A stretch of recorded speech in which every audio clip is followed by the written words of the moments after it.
কবিতা নিয়ে বকর বকর করি মাঝে মাঝে, নিজের সঙ্গে নিজেই, একা ঘরে। চারদিকে দরজা জানালা সব বন্ধ, বাইরে থেকে কোনো শব্দ যেন আমার এই ঘরের ভেতরে না ঢোকে, বাইরে থেকে আলো যেন আমার এই ঘরের ভেতরে না ঢোকে। বাইরে যত অন্ধকারের আয়োজন চলেছে দেশ জুড়ে, সে অন্ধকার যেন আমার কাছে না আসতে পারে। এরকম সব বিবিধ আয়োজন করে, অনেক রকমের আয়োজন করার অপচেষ্টা করে ঘরের কোণে কোনো ব্যাঙের মতো বসে থাকি আর নিজের সঙ্গে নিজে কথা বলি। এখন নিজের সঙ্গে যে নিজে কথা বলি, আমি মাঝে মাঝে ভাবি যে আমি নিজেটা কে, আমিটা কে, কোনখানটায় আমার নিজত্ব। আমার মাথার উপর যে চুলগুলো ছিল একসময়, যে তারা যেমন ছিল আজ আর তারা তেমন নেই, অথবা একসময় যে চুলেরা আমার মাথার উপরে ছিল আজ আর তারা নেই। আজ যারা রয়েছে তারা অন্য, তারা বয়স্ক, তারা ক্লান্ত, তারা জ্যোতিহীন, দ্যুতিহীন, শ্রীহীন। আমি আমার চোখ দুটোর দিকে তাকাই, ভাবি এই চোখ দুটোই কি আমি? তারপর দেখি না, এই চোখ তো আমি নই। অ্যালবামে গিয়ে ছবি খুঁজি, পুরনো ছবি খুঁজি, সেখানে অনেকগুলো ছবিকে আমার বাড়ির লোকেরা বলে এটা তুই, এটা তুই, এটা তুমি, এটা তুমি বলে চিহ্নিত করে। তাদের প্রত্যেকটা ছবি কিন্তু আলাদা, আর বাড়ির লোকেরা বলে এই সবকটিই নাকি আমি। আর আজকে এই যে আপনাদের সামনে আমি বসে আছি, এটাও নাকি আমি। এই চোখ দুটোও নাকি আমারই চোখ। কিন্তু আমার বিস্ময় লাগে, আমার মনে প্রশ্ন হয়, আমার মনে সংশয় জাগে, আমার দৃঢ় বিশ্বাস হয় যে এই কোনো চোখ জোড়াই আমার নয়। আমার কোনো চোখই কোনোদিন তৈরি হয়নি, আমাকে চোখ দেয়নি সৃষ্টিকর্তা। সে আমার পিতামাতাই বলুন, আপনাদের ওই মন গড়া ঈশ্বরই বলুন, অথবা প্রকৃতি বলুন বা বিজ্ঞান বলুন, যাই বলুন, সে আমাকে চোখ দেয়নি। আমার চোখ জন্মায়নি, আমার চোখের মধ্যে কোনো চোখ নেই, তাই আমি চোখ দিয়ে দেখতে শিখিনি। আমার চোখে তাই অন্য কোনো চোখও পড়েনি। একটা মানুষের যদি চোখ না থাকে, সে কি করে অন্য চোখ দেখবে? আর চোখ যদি চোখকে না দেখে, তাহলে চোখে চোখে কথা হবার কোনো সম্ভাবনাও থাকতে পারে না। একদম সম্ভাবনাহীন জীবন। আমি ভাবি এই যে আমার নাক, এটি কি আমি? এ নাক গন্ধ পায় না, এই নাক উঁচু নয়, আবার এই নাক খুব নিচুও নয়। এই নাকের মধ্যে শ্রী নেই, সৌন্দর্য নেই, ব্যক্তিত্ব নেই। এই নাক অন্য কারোর ভেতরে ঢুকতে পারে না, ভয় পায়, দ্বিধা সংকোচ বোধ করে। আবার এই নাক নিজেকেও খুঁজে পায় না। যে নাক গন্ধ পায় না, সে কি করে নিজেকে খুঁজে পাবে? গন্ধ না পেলে আবিষ্কার করবে কি করে যে কোনখানে তার নিজত্ব লুকিয়ে আছে? পায়নি, খুঁজে পায়নি। মুখের ভেতরে দাঁত, দাঁতে কি আছে? দাঁতে কামড় আছে, হিংস্রতা আছে, চর্বণ করার চেষ্টা আছে, কেটে খাওয়ার চেষ্টা আছে, কাটা, খাওয়াটা কিনা আমি জানি না, কাটা, দংশন করা, এসবের ইচ্ছা আছে দাঁতের মধ্যে। দাঁতে ক্যালসিয়াম কমে যায়, ক্যালসিয়াম কমে গেলে দাঁতে কষ্ট হয়। দাঁতের উপরে একটা এনামেল থাকে, এক ধরনের একটা কোট থাকে, সেটা ক্ষয়ে যায়। ক্ষয়ে গেলে পরে দাঁত শিরশির করে। দাঁতের ভেতরে নাকি নার্ভও থাকে। যখন উপরের ওই পলেস্তারাটা খসে যায়, ক্ষয়ে যায়, তখন ভেতরের সেই নার্ভগুলো উত্তেজিত হয়ে পড়ে। যে সমস্ত আহার্য বিষয়, প্রেম, কাম, হিংসা, দেশ, যাবতীয় যা কিছু সুন্দর সুন্দর আহার্য বিষয় যখন যা আমি গ্রহণ করি, আমার ওই কোট উঠে যাওয়া দাঁতের ভেতরের নার্ভগুলি সেগুলিকে গ্রহণ করতে গিয়ে উত্তেজিত হয়ে পড়ে, ব্যথা পায়, কষ্ট পায়, যন্ত্রণা পায়, হয়তো বা আনন্দও পায়। হয়তো দাঁতের আনন্দ আমার কাছে নিরানন্দের কারণ হয়, আমার কাছে কষ্টের কারণ হয়। দাঁত হয়তো আনন্দ উপলব্ধি করছে, এমনটা হতে পারে। যেমন যখন কাঁচা লঙ্কা খাই, কাঁচা লঙ্কা চিবিয়ে চিবিয়ে খাই, কাঁচা সবুজ লঙ্কা, বাজারে গিয়ে জিজ্ঞেস করি তোমার লঙ্কা ঝাল না মিষ্টি, তুমি 2 রকম লঙ্কা দাও, 3 রকম লঙ্কা দাও, যত রকমের লঙ্কা তোমার কাছে আছে সব কিছুটা করে দাও, আমি খুঁজবো কোথায় লঙ্কার ভেতরে ঝাল আছে। এখন অ্যাকচুয়ালি তো আমি খুঁজি না, আমার জিভে পড়লে তবে অনুভূত হয় লঙ্কাটা ঝাল নাকি বিস্বাদ, নাকি সবজির মতো চিবিয়ে খাওয়া, ঘাসের মতো, শাকের মতো। কিন্তু এই যে জীব, এ কি আমার? সে যে স্বাদ গ্রহণ করে, সে কি আমার জন্য স্বাদ গ্রহণ করে? কে আমি? কোথায় আমার নিজত্ব? খুঁজে পাই না। এই খুঁজে না পাওয়ার জন্য খুঁজতে খুঁজতে খুঁজতে বহু দূরে কবিতার কাছে গিয়ে পৌঁছাই। সেই কবিতাকে খুঁজে চলার অন্বেষণ গত দীর্ঘ দিন ধরে, গত দীর্ঘ জীবন ধরে চলেছে। কবিতাকেও খুঁজে পাইনি। আরে নালা নর্দমায় গেছি, গঙ্গায় গেছি, যেখানে বহু লোক একত্রে সমবেত হয়ে পুণ্য সংগ্রহ করছে এবং হৃষ্টপুষ্ট হয়ে উঠছে। তাদের স্বপ্নগুলো সব গঙ্গার জলে ধুয়ে পবিত্র করে তুলছে, স্পষ্ট করে তুলছে, সুন্দর করে তুলছে, তাজা করে তুলছে। আমি সেখানে পাইনি। যেখানে কবিতা নেই, সে গঙ্গার জল কখনো পবিত্র হতে পারে? অথবা কবিতা আছে ওই গঙ্গার জলে? যেহেতু আমি নিজে নেই, তাই আমি নিজে না থাকলে, আমার নিজত্ব না থাকলে আমি তাকে খুঁজে পাবো কি করে? পাচ্ছি না, খুঁজে পাচ্ছি না। রাস্তায় হেঁটেছি, বড় রাস্তায়, মেজো রাস্তায়, ছোট রাস্তায়, গলি রাস্তায়, কাঁচা রাস্তায়, পাকা রাস্তায় হেঁটেছি, প্রচুর হেঁটেছি, হাঁটি।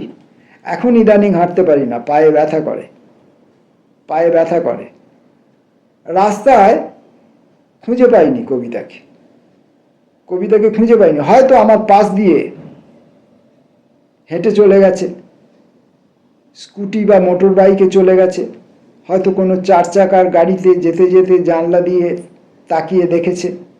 আমি তাকে দেখার সুযোগ পাইনি, চেনার সুযোগ পাইনি। চোখ নেই তো, আমার চোখের ভেতরে চোখ নেই, নাকের ভেতরে নাক নেই, বোধের ভেতরে বোধ নেই, কানের মধ্যে কান নেই। আমি তাকে খুঁজে পাবো কি করে? খুঁজে পাইনি। হাঁটতে পারি না ইদানিং আর। হাড়ের মধ্যে ক্ষয় লেগেছে। বয়সকালে সব লোকেরই নাকি হাড়ে ক্যালসিয়াম কমে যায়, ভিটামিন ডি কমে যায়। আমরা তো সূর্যের সঙ্গে গল্প গুজব করি না, সূর্যকে এখন আর আমরা ভালোবাসি না, সূর্যও আমাদেরকে ভালোবাসে না। তার কি দায় পড়েছে আমাদেরকে ভালোবাসতে যাওয়ার? আমরা এই যে ঘরের ভেতরে দরজা জানলা বন্ধ করে নিজের সঙ্গে নিজে কথা বলছি বলে বুর্বকতা করছি, সূর্য এখানে ঢুকবে কি করে? আর সে ঢুকতে চায়ও না। যদি সে ঢুকবো মনে করে, তাকে আটকানো যায় না। কারণ সূর্যের কাছে পৃথিবীতে, এই মহাব্রহ্মাণ্ডে, ব্রহ্মাণ্ড কথাটা বলা একটু বেশি হয়ে যাবে, আমি সৌরমণ্ডলের কথাই বলি, সৌরজগতের কথাই বলি। সেখানে সব কিছুই ট্রান্সপারেন্ট, সব কিছুই স্বচ্ছ, সব কিছুই ভেদ্য। কিন্তু যে চায় না, সূর্য তার কাছে যাবে কেন?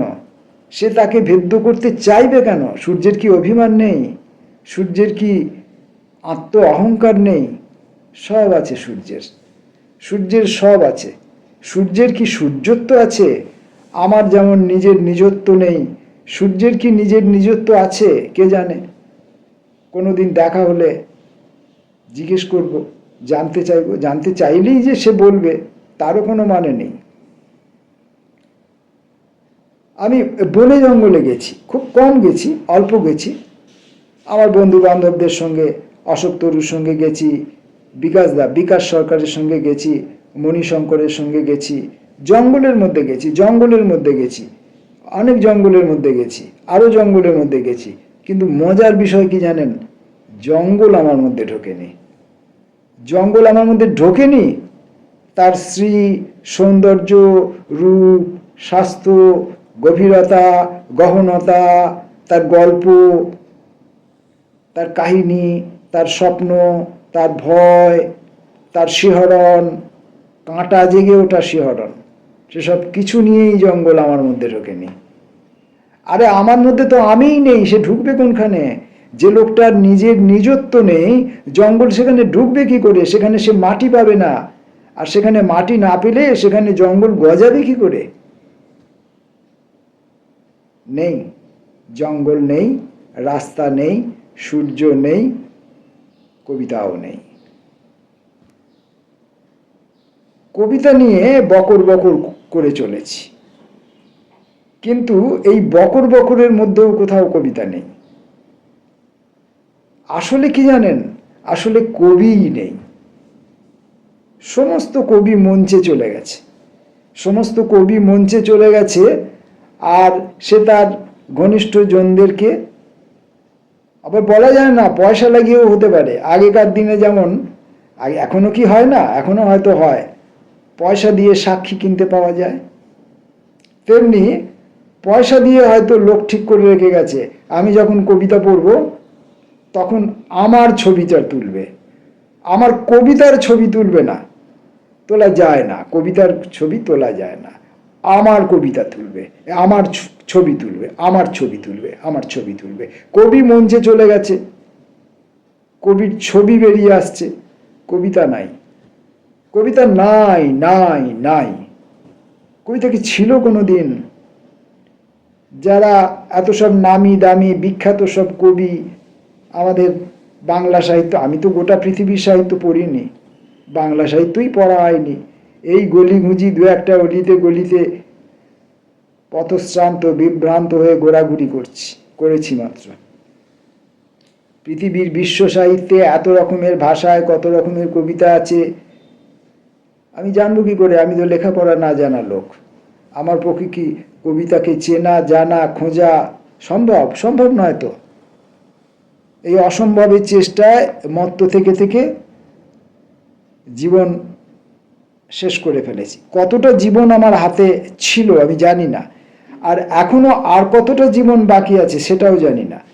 বোধহয় শেষের দিকে, কিন্তু কতটা শেষের দিকে, আর কতটা আছে আমি তো জানি না।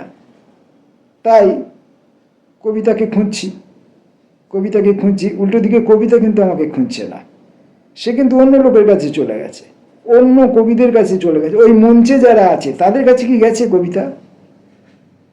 হতে পারে এমন যে যখন কবি মঞ্চে উঠছেন তখন কবিতা অভিমান করে নিচে রয়েই গেছে, দাঁড়িয়ে আছে, অপেক্ষা করছে কবি নামুক, তারপর আমি আবার কবির মধ্যে ঢুকবো।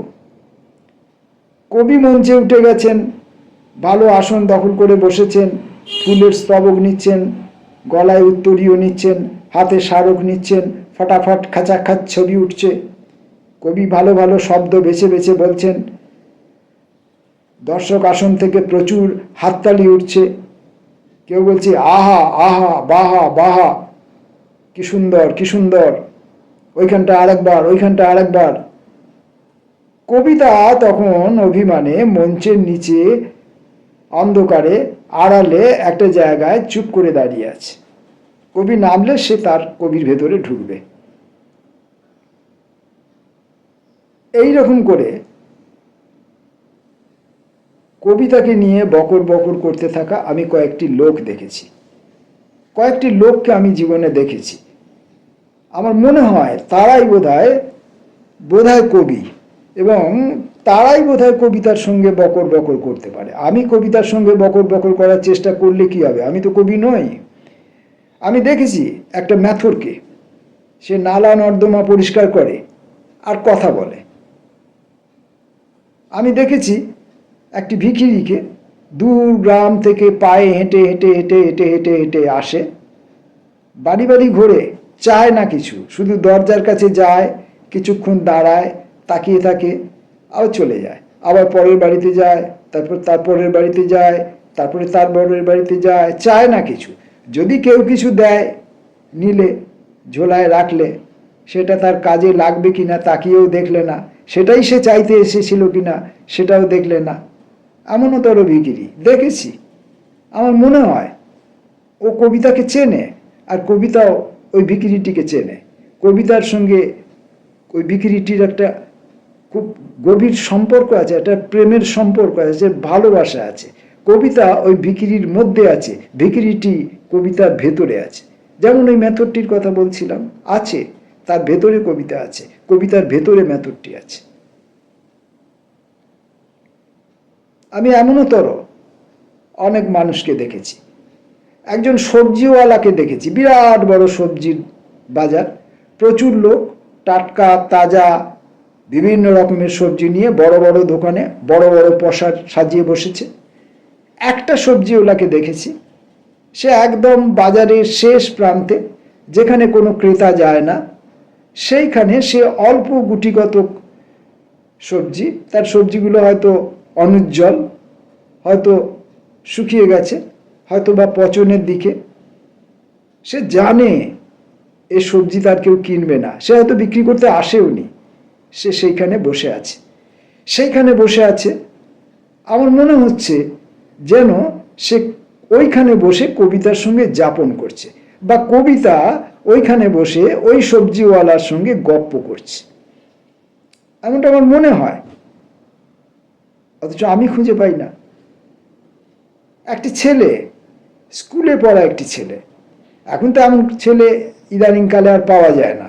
বড় বড় ইংলিশ মিডিয়ামের বহুতল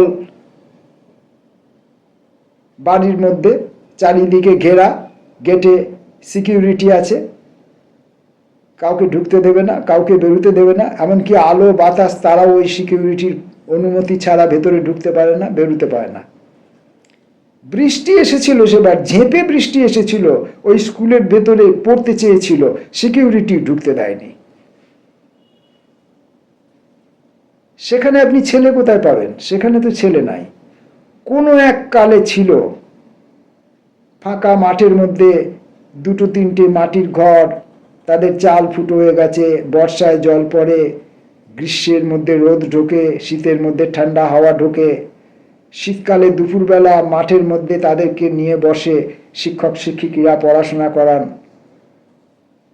সেইখানে একটি ছেলেকে আমি দেখেছিলাম, ওই স্কুল চত্বরটি, ওই বিদ্যালয় চত্বরটি ঘুরপাক খাচ্ছে, ঘুরছে, ডান দিক থেকে বাঁ দিক, বাঁ দিক থেকে ডান দিক, ঘড়ির কাঁটার মতো, ক্লকওয়াইজ অ্যান্টি ক্লকওয়াইজ। সে যেন জলের মধ্যে তলিয়ে ডুবে যাচ্ছে, আবার যেন ভুস করে উঠে পড়ছে। এরকম একটা ছেলে পড়াশোনা করছে না, পড়াশোনা শুনছে না, শিক্ষক মশাই শিক্ষিকা তাকে চেনে না, তাকে খুঁজছে না, তার রোল কল করছে না। ছেলেটি আছে সেখানে, সেই ক্লাসের মধ্যেই আছে। ছেলেটি কবিতার মধ্যে আছে, কবিতা ওই ছেলেটির মধ্যে আছে। এমনও তোর বহু ঘটনা আমি দেখেছি, আমি দেখেছি, আমি দেখেছি, আমি দেখেছি। অথচ দেখো, আমার চোখ নেই, আমার নিজের কোনো চোখ নেই, আমার নিজত্ব নেই, কি করে আমি দেখব?